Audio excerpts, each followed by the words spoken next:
வணக்கம். வேந்தரின் கண்ணுறங்கும் வேளை இரவு செய்திகளுக்காக காவேரி ஜெகநாதன். முதலில் தலைப்புச் செய்திகள். பெட்ரோல் நிலையங்களில் டெபிட் கிரெடிட் கார்டுகளுக்கு வரி இல்லை, மத்திய அரசு அறிவிப்பு. ஜல்லிக்கட்டு நடத்த அவசர சட்டம் கொண்டு வருக, பிரதமருக்கு முதல்வர் பன்னீர்செல்வம் கடிதம். உதய் மின் சீரமைப்பு திட்டத்தில் இணைந்தது தமிழகம், மின்துறை அமைச்சர் தங்கமணி கையெழுத்திட்டார். தினசரி அடிப்படையில் காவிரியில் தண்ணீர் திறந்து விடுக, டாக்டர் பாரிவேந்தர் வலியுறுத்தல். பொங்கல் விடுமுறை கட்டாயமல்ல, மத்திய அரசு அறிவிப்பு. பெட்ரோல் நிலையங்களில் டெபிட் மற்றும் கிரெடிட் கார்டு மூலம் மேற்கொள்ளப்படும் மின்னணு பணப்பரிமாற்றத்திற்கு வரி விதிக்கப்பட மாட்டாது என்று மத்திய அரசு அறிவித்துள்ளது. பணமில்லா பரிமாற்றம் வேண்டும் என்று கோரி வரும் மத்திய அரசு நாடு முழுவதும் உள்ள பெட்ரோல் நிலையங்களில் கிரெடிட் மற்றும் டெபிட் கார்டுகள் மூலம் பரிவர்த்தனை மேற்கொண்டால் 0.75% சலுகை வழங்கப்படும் என்று அறிவித்தது.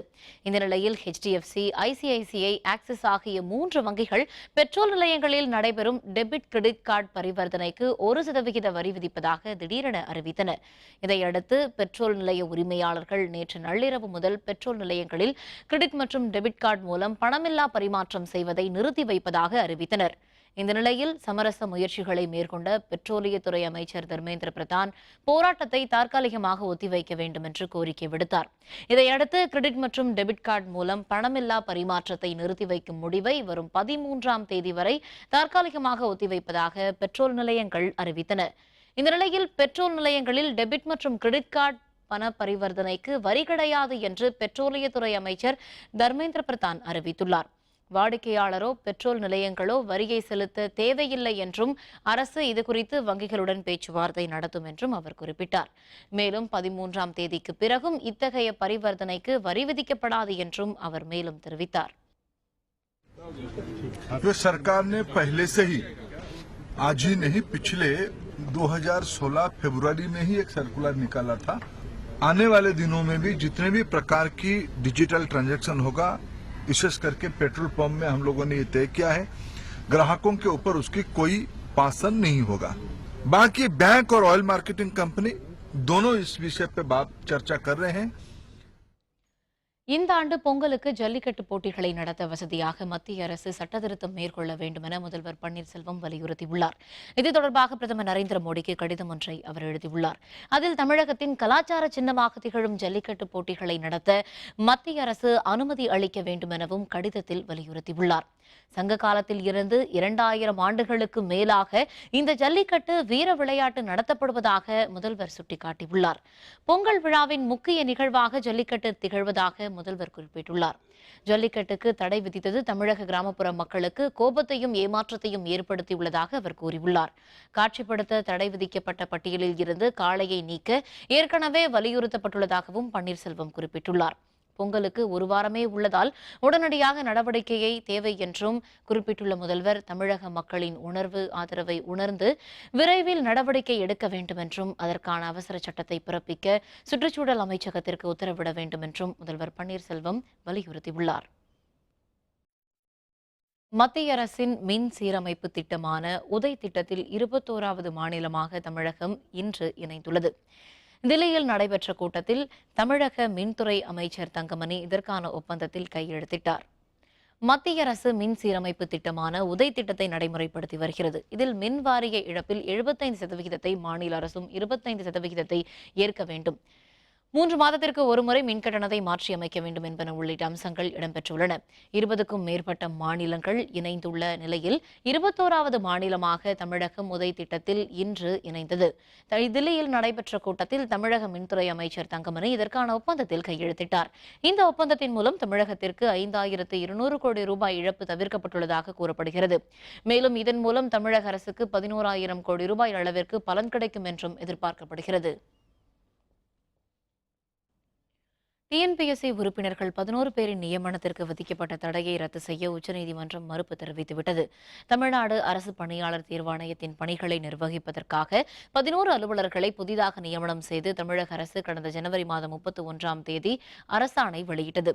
இதன்படி ஆணையத்தின் உறுப்பினர்களாக R Pratapkumar, V Subbaiah, S Muthuraj, M Sethuraman, A V Balusamy, M Madasamy, V Ramamoorthy, V Krishnakumar, A Subramanian, N P Punniyamoorthy, M Rajaraman ஆகியோர் பணியாற்றி வந்தனர். இவர்களின் பணி நியமனம் குறித்த அரசின் அறிவிப்பிற்கு திமுக உள்ளிட்ட எதிர்க்கட்சிகள் கடும் கண்டனம் தெரிவித்தன. தமிழக அரசின் உத்தரவை ரத்து செய்ய கோரி சென்னை உயர்நீதிமன்றத்தில் திமுக மற்றும் பல்வேறு தரப்பினர் மனு தாக்கல் செய்ததை அடுத்து கடந்த 22ஆம் தேதி நியமனங்களை ரத்து செய்து உத்தரவிடப்பட்டது. அதனை எதிர்த்து தமிழக அரசு சார்பில் உச்சநீதிமன்றத்தில் மேல்முறையீடு தாக்கல் செய்யப்பட்டது. மனுவை விசாரித்த நீதிபதிகள் தகுதி மற்றும் வெளிப்படைத்தன்மை உள்ள அலுவலர்களை நியமனம் செய்ய வேண்டும் என்று தெரிவித்தனர். தகுதி இல்லாதவர்களை நியமனம் செய்தது ஏன் என்று கேள்வி எழுப்பிய நீதிபதிகள் உயர்நீதிமன்ற உத்தரவிற்கு தடை விதிக்க மறுப்பு தெரிவித்துவிட்டனர். தமிழகத்தில் ரேஷன் கடைகள் மூலம் பொங்கல் சிறப்பு பரிசு வழங்கும் திட்டத்தை முதல்வர் பன்னீர்செல்வம் தொடக்கி வைத்தார். சென்னை தலைமைச் செயலகத்தில் நடைபெற்ற நிகழ்ச்சியில் பொங்கல் பரிசுகளை முதல்வர் பன்னீர்செல்வம் வழங்கினார். தமிழகம் முழுவதும் 200 கோடி ரூபாய் மதிப்பீட்டில் 1,80,00,000 குடும்பத்தினருக்கு இந்த பொங்கல் சிறப்பு பரிசு வழங்கப்படுகிறது. சிறப்பு தொகுப்பில் பச்சரிசி, சர்க்கரை, முந்திரி, திராட்சை, ஏலக்காய் மற்றும் 2 கரும்பு துண்டுகள் இடம்பெற்றுள்ளன. இந்த நிகழ்ச்சியில் தமிழக கூட்டுறவுத்துறை அமைச்சர் செல்லூர் ராஜு, உணவுத்துறை அமைச்சர் ஆர் காமராஜ் உள்ளிட்டோர் கலந்து கொண்டனர். முன்னாள் முதல்வர் ஜெயலலிதா மறைவால் உயிரிழந்த அதிமுக தொண்டர்கள் குடும்பத்தினருக்கு கட்சியின் பொதுச் செயலர் வி.கே. சசிகலா 3 லட்சம் ரூபாய் வழங்கினார். அதிமுக பொதுச் செயலாளராக பதவியேற்ற சசிகலா கடந்த 4ஆம் தேதி முதல் மாவட்ட அளவிலான நிர்வாகிகளை சந்தித்து ஆலோசனை நடத்தி வந்தார். சென்னை ராயப்பேட்டையில் உள்ள கட்சி தலைமை அலுவலகத்தில் நடைபெற்ற கூட்டத்தில் முதல்வர் ஓ பன்னீர்செல்வம், மாநிலங்களவை உறுப்பினர் தம்பிதுரை, அமைச்சர்கள், மாவட்ட செயலர்கள், நாடாளுமன்ற சட்டமன்ற உறுப்பினர்கள் கலந்து கொண்டனர். இறுதி நாளான இன்று கோவை, திருப்பூர், திருச்சி உள்ளிட்ட 8 மாவட்டங்களைச் சேர்ந்த நிர்வாகிகளை சசிகலா சந்தித்து ஆலோசனை நடத்தினார். அதனைத் தொடர்ந்து மறைந்த கட்சி தொண்டர்களின் 168 குடும்பத்தினருக்கு நிதியுதவியும் சசிகலா வழங்கினார். காவிரியில் மாதாந்திர அடிப்படையில் அல்லாமல் தினசரி அடிப்படையில் கர்நாடகம் தண்ணீரை திறந்துவிட மத்திய அரசு நடவடிக்கை எடுக்க வேண்டுமென இந்திய ஜனநாயக கட்சியின் நிறுவனர் தலைவரான டாக்டர் பாரிவேந்தர் வலியுறுத்தியுள்ளார். இதுபற்றி அறிக்கை ஒன்றை டாக்டர் பாரிவேந்தர் வெளியிட்டுள்ளார். தமிழகத்தில் காவிரி நதிநீர் பிரச்சனை என்பது கடந்த அரை நூற்றாண்டுகளுக்கும் மேலாக, அதாவது 1970களில் தொடங்கி இன்னமும் நீண்டு கொண்டே இருக்கிறது என்று குறிப்பிட்டுள்ள டாக்டர் பாரிவேந்தர், 1991 ஜூன் மாதம் காவிரி நடுவர்மன்ற இடைக்கால தீர்ப்பு வெளியான போதிலும் சரி, 2007ஆம் ஆண்டு பிப்ரவரியில் இறுதி தீர்ப்பு வழங்கப்பட்ட போதிலும் சரி, கர்நாடக அரசு இந்த தீர்ப்புகளை எல்லாம் ஏற்றுக்கொள்ளவில்லை என்று சுட்டிக்காட்டியுள்ளார். உச்சநீதிமன்றத்தின் உதவியுடன் தமிழக அரசின் நீண்ட சட்ட போராட்டத்தின் விளைவாக 2013ஆம் ஆண்டு காவிரி நடுவர்மன்ற தீர்ப்பு மத்திய அரசின் அரசிதழிலும் வெளியிடப்பட்டும் கர்நாடக அரசு அதை கடைபிடிக்கவில்லை என்று குறிப்பிட்டுள்ள டாக்டர் பாரிவேந்தர், கர்நாடக அரசின் இந்த அணுகுமுறைக்கு அடிப்படையான காரணம் உச்சநீதிமன்றமோ மத்திய அரசோ காவிரி மேலாண்மை வாரியமோ தங்களை எதுவும் செய்துவிட முடியாது என்ற எண்ணம்தான் என்றும் தெரிவித்துள்ளார்.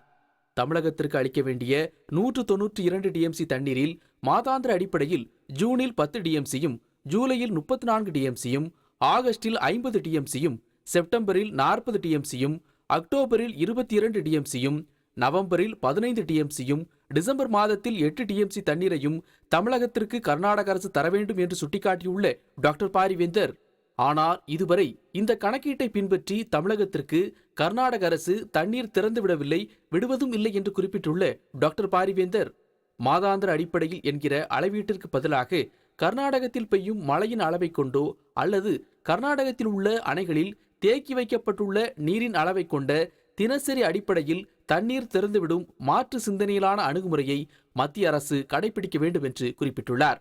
கர்நாடகத்தில் ஒரு நாளில் சுமார் 483 கன அடி அளவிற்கு மழை பொழிந்தால் அதில் 270 கன அடி தண்ணீரை கர்நாடகமும், 192 கன அடி தண்ணீரை தமிழகமும், 21 கன அடி தண்ணீரை கேரளமும் பகிர்ந்து கொள்ள வேண்டும் என்றும், இவ்வாறு செய்தால் நீண்ட இழுபறிகள் ஏற்பட வாய்ப்பில்லை என்றும் தெரிவித்துள்ள டாக்டர் பாரிவேந்தர், காவிரி மேலாண்மை வாரியம் மூலமாகவே இந்த திட்டத்தை செயல்படுத்த முடியும் என்பதால் பங்கீட்டு நீரின் அளவு குறித்து மறு ஆய்வு செய்ய வேண்டிய அவசியம் இல்லை என்றும் குறிப்பிட்டுள்ளார். காவிரி விவகாரத்தில் இந்த மாற்று சிந்தனை பற்றி மத்திய மாநில அரசுகள் விவாதித்து விரைந்து நடவடிக்கை எடுக்க வேண்டும் என்றும் இந்திய ஜனநாயக கட்சியின் நிறுவனர் தலைவரான டாக்டர் பாரிவேந்தர் வலியுறுத்தியுள்ளார். நாடு முழுவதும் பொங்கல் விடுமுறை கட்டாயம் அல்ல என்று மத்திய அரசு அறிவித்துள்ளது. பொங்கல் திருநாளை கொண்டாடுவோர் விருப்ப விடுப்பு எடுத்துக் கொள்ளலாம் என்றும் அறிவிக்கப்பட்டுள்ளது. தை முதல் நாளை பொங்கல் திருநாளாக மக்கள் கொண்டாடி மகிழ்கின்றனர். தமிழகத்தில் பொங்கல் திருநாள் என்றும் வட மாநிலங்களில் மகர சங்கராந்தி என்றும் அழைக்கப்படுகின்றது. இந்த நிலையில் பொங்கல் விடுமுறை கட்டாயம் இல்லை என மத்திய அரசு அறிவித்துள்ளது. மேலும் பொங்கல் திருநாளை கொண்டாடுவோர் மட்டும் விருப்ப விடுப்பு எடுத்துக் கொள்ளலாம் என்றும் மத்திய அரசு அறிவித்துள்ளது. இந்த அறிவிப்பிற்கு மத்திய அரசு ஊழியர்கள் கடும் எதிர்ப்பு தெரிவித்துள்ளனர். இந்த ஆண்டிற்கான 10ஆம் வகுப்பு 12ஆம் வகுப்பு சிபிஎஸ்இ பொதுத் தேர்வு தேதிகள் வரும் மார்ச் 9ஆம் தேதி தொடங்கும் என்று அறிவிக்கப்பட்டுள்ளது. இது தொடர்பாக சிபிஎஸ்இ தரப்பில் வெளியிட்ட அறிவிப்பில் 10ஆம் வகுப்பு சிபிஎஸ்இ தேர்வுகள் மார்ச் 9ஆம் தேதி துவங்கி ஏப்ரல் 10ஆம் தேதி முடிவடையும் என்று கூறப்பட்டுள்ளது. இந்த தேர்வை 16,67,673 பேர் எழுதவுள்ளனர். இதேபோன்று 12ஆம் வகுப்பு சிபிஎஸ்இ தேர்வுகள் மார்ச் 9ஆம் தேதி துவங்கி ஏப்ரல் 29ஆம் தேதி முடிவடைவதாகவும் இந்த தேர்வை 10,98,420 பேர் எழுதவுள்ளதாகவும் கூறப்படுகிறது. சைக்கிள் சின்னம் யாருக்கு என்பது எனக்கும் என் மகனுக்குமான பிரச்சனை என்று முலாயம் சிங் தெரிவித்தார். சமாஜ்வாதி கட்சியில் ஏற்பட்டுள்ள குழப்பமான சூழலை தொடர்ந்து சைக்கிள் சின்னத்தை தக்க வைத்துக் கொள்ள இருதரப்பினரும் முயன்று வருகின்றனர். கடந்த சனிக்கிழமையன்று சைக்கிள் சின்னம் தங்களுக்குத்தான் சொந்தமானது என்பதை உறுதிப்படுத்தும் ஆவணங்களை அகிலேஷ் யாதவின் மாமா ராமகோபால் யாதவ் தேர்தல் ஆணையத்திடம் ஒப்படைத்தார். இதுபற்றி நேற்று செய்தியாளர்களுடன் பேசிய முலாயம் சிங், கட்சியின் தேசிய தலைவராக நான் உள்ளேன், அகிலேஷ் யாதவ் உத்தரப்பிரதேசத்தின் முதல்வராகத்தான் உள்ளார் என்று தெரிவித்தார்.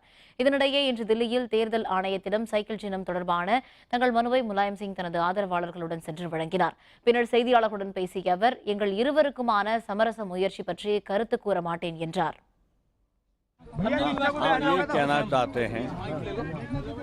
कि अब चुनाव है, कैसे पर्चा दाखिल है, कोई 2-3 ने अपने मना करके और मुझे सूचना दी जिससे AUP फार्म पर मुझे दर्शन करना है। हमारे और मेरे पुत्र के बीच कोई विवाद नहीं। தமிழகத்தில் நிலங்களை வகைப்படுத்துவதற்கு மேலும் 2 வாரம் அவகாசம் கேட்கப்பட்டதை அடுத்து வரும் 30ஆம் தேதி வரை பத்திரப்பதிவுக்கான தடையை நீட்டித்து சென்னை உயர்நீதிமன்றம் உத்தரவிட்டுள்ளது. விளைநிலங்களை தரிசு நிலங்களாக காண்பித்துவிட்டு வீட்டுமனைகளாக பத்திரப்பதிவு செய்வதற்கு தடை விதிக்க வேண்டும் என்று கோரி தாக்கல் செய்யப்பட்ட வழக்கு விசாரணை சென்னை உயர்நீதிமன்றத்தில் நடைபெற்று வருகிறது. அந்த வழக்கில் பதிலளிக்குமாறு தமிழக அரசுக்கு உத்தரவிடப்பட்டிருந்தது. அதற்கான கால அவகாசம் முடிவடைந்த நிலையில் மேலும் 2 வார காலம் அவகாசம் கேட்டு தமிழக அரசு மனு தாக்கல் செய்திருந்தது. நிலங்களை வகைப்படுத்துவதற்கு கூடுதல் அவகாசம் தேவைப்படுவதாக அந்த மனுவில் தெரிவிக்கப்பட்டுள்ளது. அதனை அடுத்து தமிழகத்தில் பத்திரப்பதிவிற்கான தடையை வரும் 30ஆம் தேதி வரை நீட்டித்து சென்னை உயர்நீதிமன்றம் உத்தரவிட்டுள்ளது.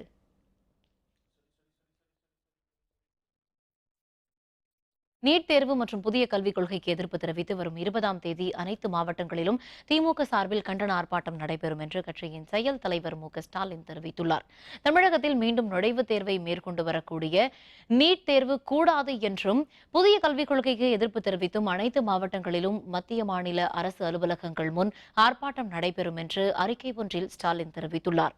வரும் 20ஆம் தேதி வெள்ளிக்கிழமை நடைபெறும் இந்த ஆர்ப்பாட்டங்களுக்கு கட்சியின் மாவட்ட செயலர்கள் தலைமை வகிப்பார்கள் என்றும் அவர் குறிப்பிட்டுள்ளார். ஜல்லிக்கட்டு நடத்த தமிழக அரசு அவசர சட்டம் இயற்ற வேண்டும் என தேமுதிக தலைவர் விஜயகாந்த் வலியுறுத்தியுள்ளார்.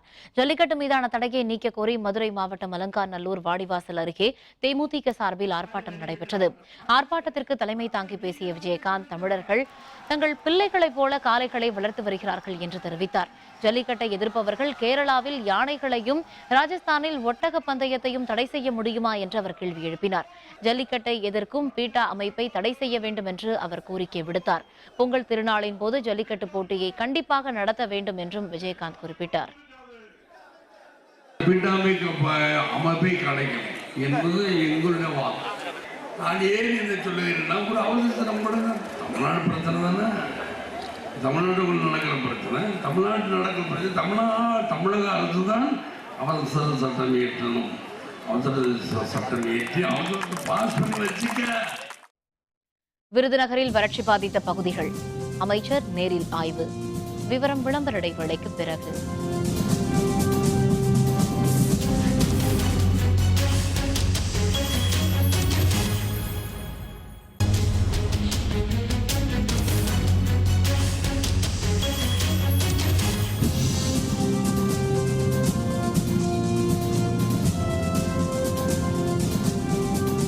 செய்திகள் தொடர்கின்றன. மறைந்த முதல்வர் ஜெயலலிதா மரணம் பற்றி விசாரிக்க கோரிய வழக்கை வரும் பிப்ரவரி மாதம் 23ஆம் தேதிக்கு ஒத்திவைத்து சென்னை உயர்நீதிமன்றம் உத்தரவிட்டுள்ளது. மறைந்த முன்னாள் முதலமைச்சர் ஜெயலலிதா மரணத்தில் சந்தேகம் இருப்பதாகவும் அது பற்றி 3 நீதிபதிகள் அமர்வு விசாரணை நடத்த வேண்டும் என்றும் தாக்கல் செய்யப்பட்ட வழக்கு சென்னை உயர்நீதிமன்றத்தில் விசாரணைக்கு வந்தது. சென்னை அரும்பாக்கத்தைச் சேர்ந்த ஜோசப் மற்றும் நாகப்பட்டினத்தைச் சேர்ந்த ஞானசேகரன் ஆகியோர் தாக்கல் செய்த மனுவில் ஜெயலலிதாவிற்கு அளிக்கப்பட்ட சிகிச்சை மற்றும் மருந்துகள் பற்றி விசாரணை கோரப்பட்டிருந்தது. இந்த வழக்கில் பதிலளிக்க தயாராக இருப்பதாக அப்போலோ மருத்துவமனை நிர்வாக தரப்பில் தெரிவிக்கப்பட்ட நிலையில் மத்திய மாநில அரசுகள் சார்பில் கால அவகாசம் கோரப்பட்டது. இதனையடுத்து வழக்கை விசாரித்த சென்னை உயர்நீதிமன்ற தலைமை நீதிபதி எஸ்.கே. கவுல், நீதிபதி சுந்தர் ஆகியோர் அடங்கிய அமர்வு வழக்கின் விசாரணையை அடுத்த பிப்ரவரி 23ஆம் தேதிக்கு ஒத்திவைத்து உத்தரவிட்டனர்.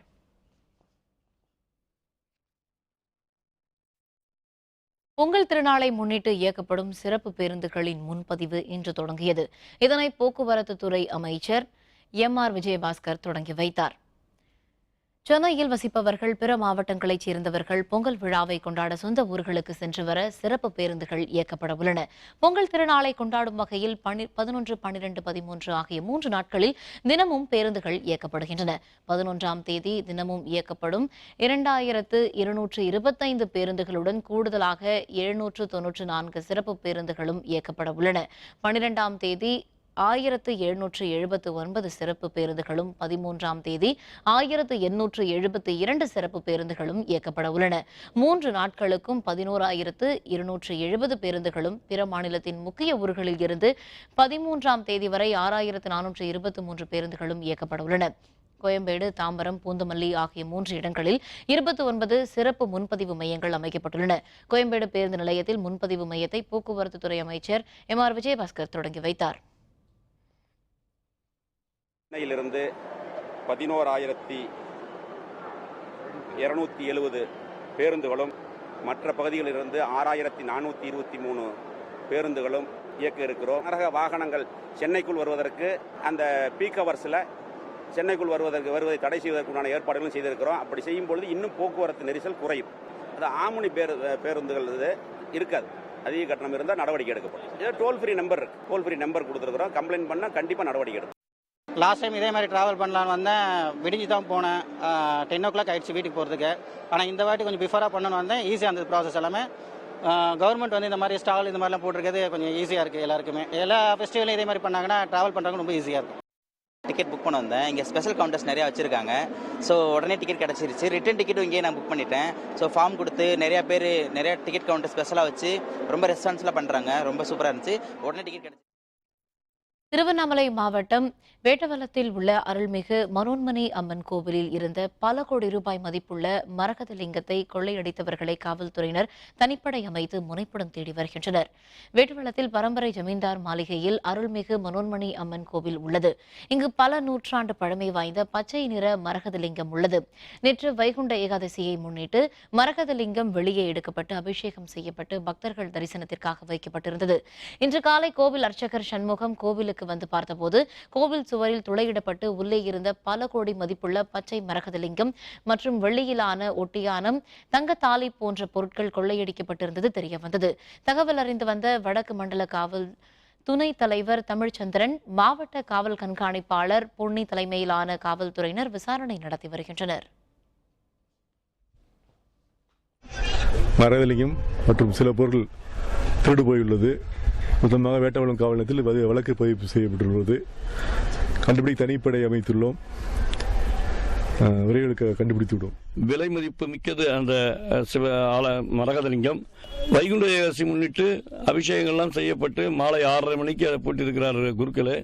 பூஜை செய்வதற்காக குருக்கள் திறந்திருக்கும் போது காணவில்லை என்ற தகவல் பரவி பக்தர்களாகி நாங்களும் பொதுமக்களும் கண்கலங்கி இருக்கின்றோம். காவல்துறையினருக்கு தகவல் தெரிவிக்கப்பட்டு விசாரித்துக் கொண்டிருக்கின்றார்கள். திருச்சியில் சுற்றுலாத்துறை அமைச்சர் அலுவலகத்தை முற்றுகையிடும் போராட்டத்தில் ஈடுபட்ட விவசாயிகள் சங்கத்தைச் சேர்ந்தவர்கள் கைது செய்யப்பட்டனர். தமிழக சுற்றுலாத்துறை அமைச்சர் வெல்லமண்டி நடராஜன் திருச்சி மாவட்டத்தில் வறட்சி பற்றிய ஆய்வின் போது வறட்சி காரணமாக விவசாயிகள் மரணமடையவில்லை என்று கருத்து தெரிவித்திருந்தார். இதற்கு எதிர்ப்பு தெரிவிக்கும் விதமாக திருச்சி மேலப்புலிவாடு சாலையில் உள்ள அவருடைய அலுவலகத்திற்குள் நுழைந்த தமிழக விவசாயிகள் சங்கத்தினர் அமைச்சரின் கருத்துக்கு எதிர்ப்பு தெரிவித்து முழக்கங்களை எழுப்பினர். இதைத் தொடர்ந்து அவர்கள் அனைவரும் காவல்துறையினரால் கைது செய்யப்பட்டனர்.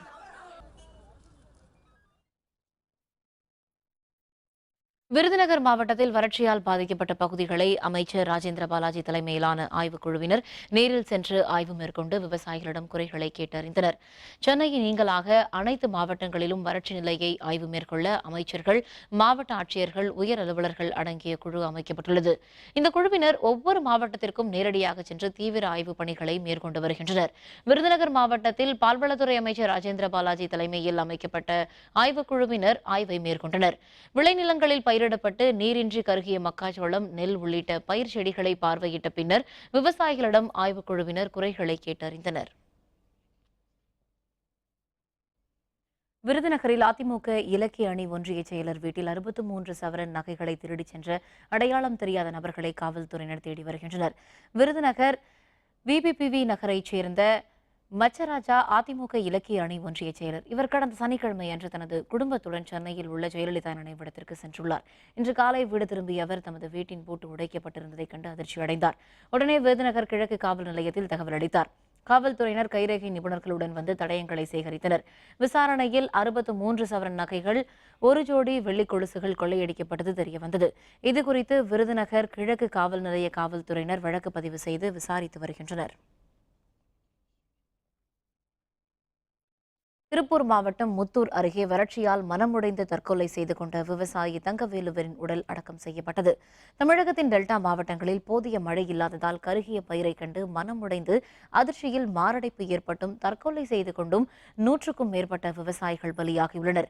இதனிடையே திருப்பூர் மாவட்டம் முத்தூர் அருகே உள்ள ராசதாளவலவு என்ற பகுதியில் வசித்து வரும் தங்கவேல் என்ற விவசாயி விஷமருந்தை தின்று பலியானார்.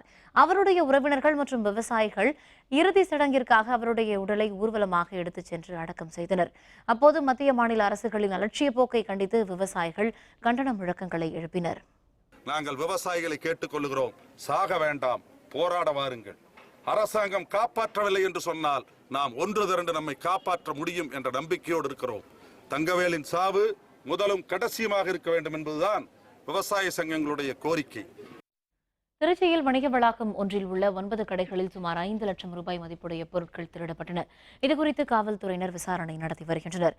திருச்சி மேலப்புதூரில் உள்ள ஆன்ஸ் காம்ப்ளெக்ஸில் 100க்கும் மேற்பட்ட கடைகள் உள்ளன. இன்று காலை வழக்கம் போல் அதன் உரிமையாளர்கள், பணியாளர்கள் உள்ளிட்டோர் கடைகளை திறக்க வந்தனர். அப்போது 9 கடைகளின் பூட்டுகள் உடைக்கப்பட்டிருப்பது கண்டு அதிர்ச்சி அடைந்தவர்கள் காவல்துறையினருக்கு தகவல் கொடுத்தனர். கைரேகை வல்லுநர்களுடன் வந்த காவல்துறையினர் திருட்டு குறித்து விசாரணை நடத்தினர்.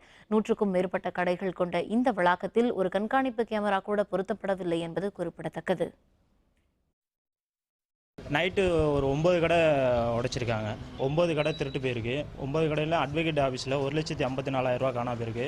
கண்ணாடி கிளாஸ் கடை, அந்த கடையில் 7,000 ரூபாலும், இன்னொரு கடையில் 10,000 ரூபாலும், மற்ற கடையிலலாம் அமௌண்ட் காணா போயிருக்கு. நான் கம்ப்ளைண்ட் விசாரிச்சுக்கிட்டு இருக்காங்க சார். வந்து போலீஸில் வந்திருக்காங்க, வந்து விசாரிச்சுக்கிட்டு இருக்காங்க. சிவகங்கை மாவட்டம் இளையான்குடி அருகே சாகுபடி செய்திருந்த நெற்பயிர் வளர்ந்து பயனளிக்கும் நேரத்தில் தண்ணீர் இன்றி கருகியதை கண்ட விவசாயி அதிர்ச்சியில் மாரடைப்பு ஏற்பட்டு பலியானார். இளையான்குடி தாலுகா சமுத்திரம் ஊராட்சி தெற்கு சமுத்திரம் கிராமத்தில் விவசாயி வட்டப்பனின் மனைவி பஞ்சவர்ணம் வங்கியில் கடன் வாங்கி 4 ஏக்கர் நிலத்தில் நெல் சாகுபடி செய்திருந்தார். நெற்பயிர் நன்று வளர்ந்து பயனளிக்கும் நேரத்தில் தண்ணீர் இன்றி பயிர்கள் கருகியதை கண்டு விவசாயி பஞ்சவர்ணம் மாரடைப்பு ஏற்பட்டு வயலிலேயே மயங்கி விழுந்து பலியானார். இந்த சம்பவம் குறித்து வருவாய்த்துறை அலுவலர்கள் மற்றும் காவல்துறையினர் விசாரணை மேற்கொண்டுள்ளனர். 50 வருஷமா எங்க மாமா விவசாயம் போட்டுக்கிட்டு இருந்தாங்க. அதை பார்த்தோன்னே ரொம்ப இதாக கருகி போனோடனே ஆட்டுக்குட்டியெல்லாம் மேய்ஞ்சோடனே மயக்கம் போட்டு அங்கேயே விழுந்துட்டாங்க. ஆனால் ஆஸ்பத்திரிக்கு ஜிஹெச்சுக்கு தூக்கிட்டு போன சிவகங்கைக்கு எல்லாம் இறந்து போயிட்டாங்கன்னு சொன்னாங்க. எங்களுக்கு அரசாங்கம் தான் உதவி பண்ணணும். ஜல்லிக்கட்டு என்ற போட்டிகளை ஏறு தழுவுதல் என்ற பெயரில் நடத்திட வலியுறுத்தி 2000க்கும் மேற்பட்ட கல்லூரி மாணவர்கள் பேரணியாக சென்று மதுரை மாவட்ட ஆட்சியரிடம் மனு அளித்துள்ளனர். தமிழர்களின் பாரம்பரிய விளையாட்டான ஜல்லிக்கட்டு போட்டியை ஏறு தழுவுதல் என்ற பெயரில் நடத்திட கோரிப்பாளையத்தில் உள்ள தேவர் சிலையில் இருந்து கல்லூரி மாணவர்கள் பேரணியாக சென்று மாவட்ட ஆட்சியர் அலுவலகத்தை சென்றடைந்தனர். மதுரை ஆட்சியர் அலுவலகம் முன்பு கல்லூரி மாணவர்கள் தரையில் அமர்ந்து மத்திய மாநில அரசுகளுக்கு எதிராக கண்டன முழக்கங்களை எழுப்பினர். பின்னர் காவல்துறையினர் மாணவர்கள் சிலரை அழைத்துச் சென்று மாவட்ட ஆட்சியரிடம் மனு அளிக்க அனுமதி அளித்தனர். சமூக வலைதளங்களின் மூலம் மாணவர்களை ஒன்று திரட்டி இந்த பேரணிக்கு மாணவ அமைப்பு ஏற்பாடு செய்திருந்தது குறிப்பிடத்தக்கது. இது வெறும் விளையாட்டின் மீதான தடை அல்ல, எங்கள் பண்பாட்டின், எங்கள் வரலாற்றின் மீதான தடை. அதனால் தான் இன்னைக்கு அத்தனை இளைஞர்களும் ஒன்று கூடி ஜல்லிக்கட்டு தமிழர் திருநாளில் ஏறு தழுவுதல் என்கிற அந்த வீர விளையாட்டு நடந்தே தீர வேண்டும். இனி SRM தமிழ் பேராயம் வழங்கும் வேந்தர் டிவியின் நூலின்றி அமையாது அறிவு சென்னை புத்தக கண்காட்சி சிறப்பு செய்தி தொகுப்பு.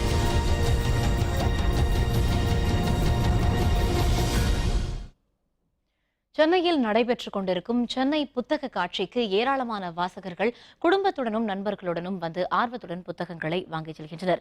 இலக்கியம், அரசியல், வரலாறு, கவிதைகள் என லட்சக்கணக்கில் புத்தகங்கள் ஒரே இடத்தில் கிடைப்பதால் வாசிப்பாளர்களுக்கான சிறந்த இடமாக சென்னை புத்தக காட்சி திகழ்கிறது.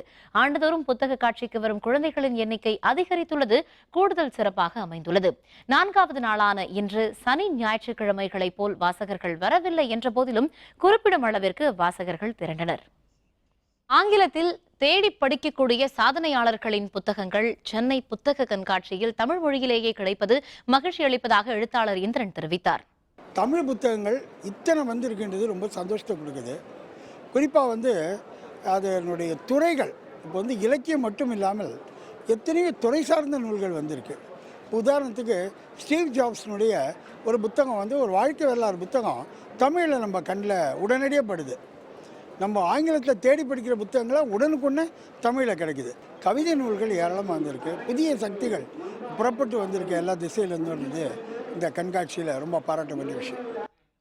போராட்டக்காரர்களின் வாழ்க்கை வரலாறு நூல்கள் அதிக அளவில் விற்பனையாவதாக புலம் பதிப்பகத்தின் சிவகுருநாதன் தெரிவிக்கிறார். மேலும் நாவல்களையும் அரசியல் சார்ந்த நூல்களையும் இளைஞர்கள் அதிகம் தேடி வருவதாகவும் இவர் கூறுகிறார். பல்வேறு விதமான புத்தகங்கள் பார்க்குறாங்க. குறிப்பாக நாவல்களுக்கு நல்ல வரவேற்பு இருக்கிறது. மொழிபெயர்ப்பு, அரசியல் சார்ந்த நூல்களுக்கு வரவேற்பு இருக்கிறது. அப்போ இளைஞர்கள்ட அரசியல் புரிதல் இல்லை அப்படின்னு சொல்லி ஒரு கருத்து வைக்கப்படுகிறது. மாறாக அரசியல் புரிதல் உள்ள இளைஞர்கள் அதற்கு அந்த கருத்தியல் சார்ந்த நூல்களையும் வாசிக்க தொடங்கியிருக்கிறார்கள். அது மாதிரியான நூல்களும் நிறைய பதிப்பகங்கள் அந்த நூல்களையும் தொடர்ந்து வெளியிட்டு வருகின்றன. புத்தக காட்சிக்கு வந்த வாசகர்கள் தாங்கள் விரும்பிய புத்தகம் தள்ளுபடி விலையில் கிடைத்ததாக மகிழ்ச்சி தெரிவித்தனர். லாஸ்ட் டைமுக்கும் இந்த வாட்டிக்கும் டிஃப்ரென்ஸ் பார்த்தீங்கன்னா நிறைய தமிழ் புக்ஸ் இருக்குது. நியூ ஆத்தர்ஸ் படிக்கிறதுக்கு அந்த மாதிரி புக்ஸ் வாங்கி ஃபஸ்ட்டு ஸ்டார்ட் பண்ணலாம். 300 rupees புக்ஸ் எல்லாம் பார்த்தீங்கன்னா சில ஸ்டால்ஸ் 50, 150க்கு தராங்க. புக் ஃபேருக்கு நான் எங்கள் அப்பா கூட வந்திருக்கேன். அதே மாதிரி நிறைய புக்ஸ் வாங்க வந்தேன். ஸ்டோரி புக்ஸு, இந்த மாதிரி காமிக் புக்ஸ்லாம் நிறையா வாங்கியிருக்கேன். எவ்வளவு வருஷம் தாண்டினாலும் ஜெயகாந்தன் மாதிரி ஒரு ஆதர் இனிமேல் தமிழுக்கு கிடைக்கிறது கஷ்டம்தான். ஸோ ஜெயகாந்தன் புக்கை நிறைய வாங்கியிருக்கேன். தென் கல்கியோட பொன்னியின் செல்வன், ஸோ அப்படி எல்லா புக்கும் பார்க்கலாம்னு சொல்லிட்டு ரொம்ப நல்லா இருக்கு புக் ஃபேர்.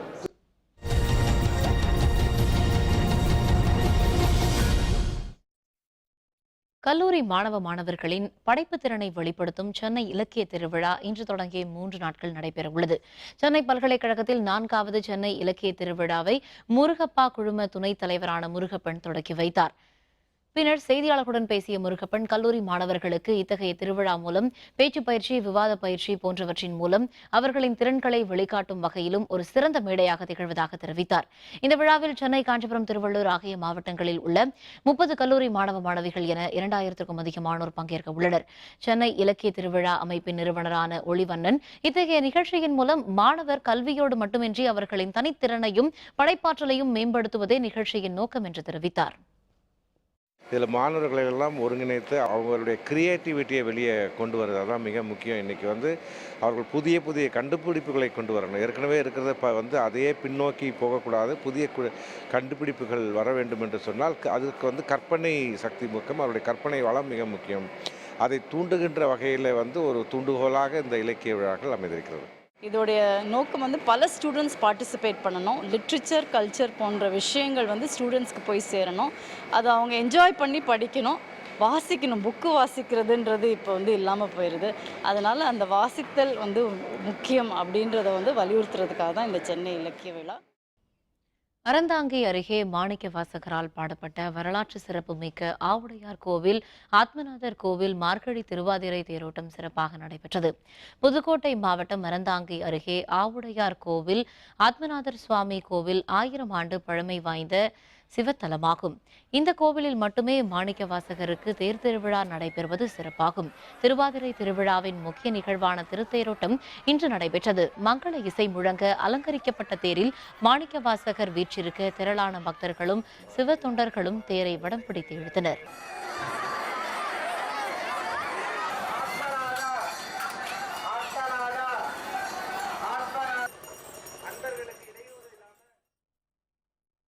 இந்தியாவை சொந்த மண்ணில் வீழ்த்துவது சவாலானது.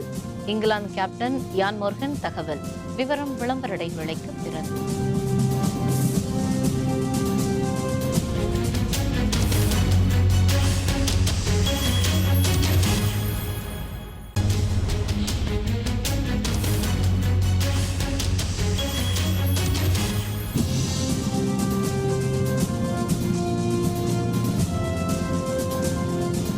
செய்திகள் தொடர்கின்றன.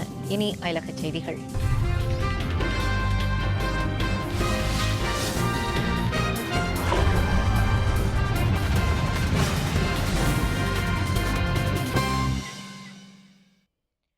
சீனாவின் ஹார்பின் நகரில் நடைபெற்ற பனி சிற்ப கண்காட்சி நிறைவு பெற்றது. பல்வேறு நாடுகளைச் சேர்ந்த சிறப்பு கலைஞர்கள் வடிவமைத்த சிற்பங்கள் சுற்றுலா பயணிகளை வெகுவாக கவர்ந்தது. சீனாவில் ஜனவரி முதல் பிப்ரவரி மாதம் வரை பனிப்பொழிவு காலமாகும். இந்த மாதத்தில் அந்நாட்டின் சுற்றுலாத்துறையின் சார்பாக பனி சிற்ப கண்காட்சி நடத்தப்படுகிறது. இத்தாலி, கனடா, ரஷ்யா, மலேசியா உள்ளிட்ட பல்வேறு நாடுகளில் இருந்து வந்திருந்த சிற்ப கலைஞர்கள் 23 அணிகளாக பிரிந்து பல்வேறு விதமாக பனிச்சிற்பங்களை உருவாக்கி காட்சிக்கு வைத்திருந்தனர். சீனாவில் உள்ள வரலாற்று சின்னங்களை பிரதிபலிக்கும் வகையில் பனிச்சிற்பங்கள் பல்வேறு வண்ணங்களில் ஒளியூட்டப்பட்டு பார்ப்போர் கண்களுக்கு விருந்து படைத்தனர். Pearl on the Crown of Ice and Snow என்ற பொருளை மையக்கருவாக கொண்டு இந்த திருவிழா நடைபெற்றது. உலகின் பல்வேறு பகுதிகளில் இருந்து வந்திருந்த ஏராளமான சுற்றுலா பயணிகள் இந்த சிற்ப கண்காட்சியை ஆர்வமுடன் கண்டுகளித்தனர்.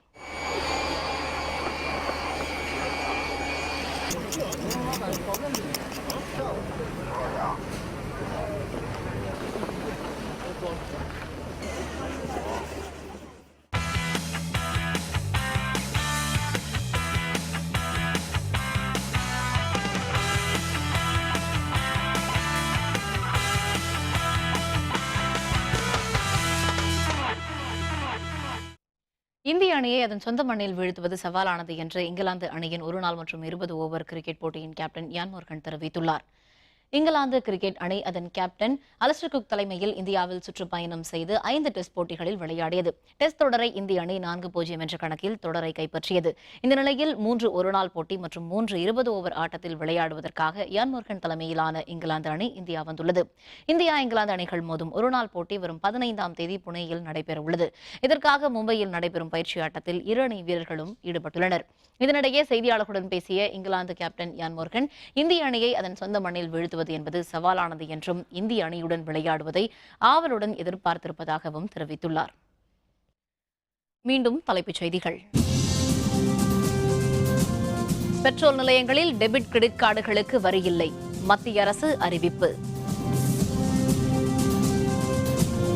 ஜல்லிக்கட்டு நடத்த அவசர சட்டம் கொண்டு வருக, பிரதமருக்கு முதல்வர் பன்னீர்செல்வம் கடிதம். உதய் மின் சீரமைப்பு திட்டத்தில் இணைந்தது தமிழகம், மின்துறை அமைச்சர் தங்கமணி கையெழுத்திட்டார். தினசரி அடிப்படையில் காவிரியில் தண்ணீர் திறந்து விடுக, டாக்டர் பாரிவேந்தர் வலியுறுத்தல்.